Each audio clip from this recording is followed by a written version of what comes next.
One, I would make it a rule for everyone to understand that it's okay to love yourself. I feel like people think that maybe they're conceited or it's wrong to think of yourself first sometimes. I think that's a great thing. You should be your biggest fan, you know?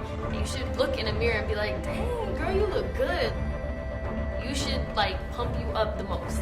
Two, can't let other people determine what you wear, how you do your hair. You have to live for yourself and what makes you happy. Focus on happiness. You know, happiness is the key because there's so many people that you see either in this industry or just in life in general that are going through their days and may have everything they could ever want, but they're not happy, you know? So you have to focus on what makes you happy and make decisions in your career, in your life that make you happy.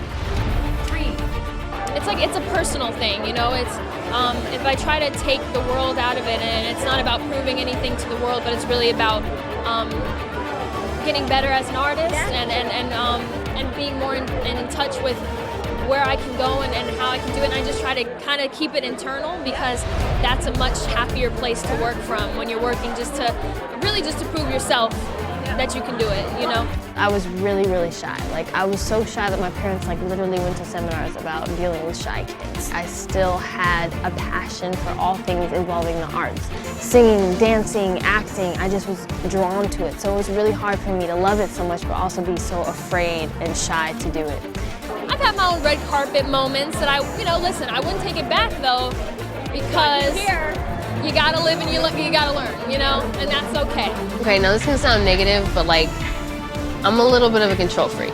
My thing was how I translated that and turned that into the music. You know what I mean? How do I translate my maturity and my growth and let people connect through that and make it a little more real and also on the same token I'm finally getting a chance to really do the music that I want to do. You know what I mean? And there is no sacrificing anything. There's no, giving in. There's no, people have opinions, behind the scenes of what lane I should go and what I need to do. But I know what I want. Yep. And that's my number one piece of advice for anyone who's doing anything in life is you have to stick to your vision and stick to your gut. You know what I'm saying? So that's why I dress how I dress on red carpets and I wear a mullet to the Grammys and do what I want because it's very liberating to just wear something for yourself, and because I feel confident, I feel comfortable in it. Of course people aren't gonna like it, but that's the whole point, is for there to be conversation and talk.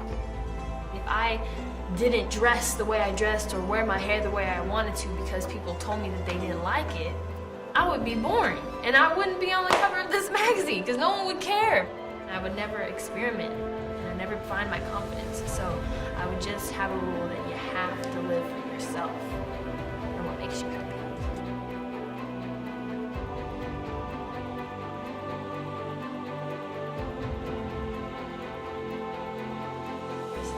Four, what's really important to me is education. I feel like there's two, kinds of ignorance. There's the ignorant people that really are ignorant to their own ignorance. They really just don't know. They've never been taught, never been whatever, but they're eager to, they're okay and open to understanding and learning.